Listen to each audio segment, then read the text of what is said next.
তো total script পড়ার পর সৌমিত্র চট্টোপাধ্যায়, তখন সত্যজিৎ রায় ইত্যাদি সবাই গোল হয়ে বসে আলোচনা করছেন সোনার কেল্লা নিয়ে। এই ঘটনাটা আপনারা জানেন না।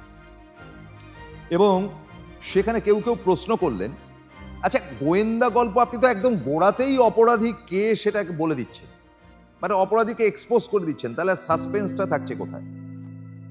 তখন সত্যজিৎ রায় খুব একটা দামি কথা বলেছেন, এটা সৌমিত্রদার কাছ থেকে শুনেছি, কোনো ইন্টারভিউতে আপনারা এটা দেখেননি, তিনি প্রয়াত, তাকে প্রণাম জানাই। তিনি বললেন যে দেখো, আমার সোনার কেল্লা গল্পটি যারা সিনেমাটা দেখতে আসবে সবার পড়া, নতুন করে আমি মানে কে অপরাধী কে কি ব্যাপারে এই সাসপেন্স রাখার কোনো যৌক্তিকতাই নেই, বরং আমি একটা থ্রিলার টাইপের ছবিটা করব এবং তার সঙ্গে আনুষঙ্গিক রাজস্থানের ছবি দেখাবো। তো তখন বলছে যে প্রথমেই তো আপনি দেখিয়ে দিচ্ছেন যে যে দুজন অপরাধী তারা এই এই এবং এই, ঠিক আছে হতেই পারে, গল্পটা ওইভাবেই যাবে।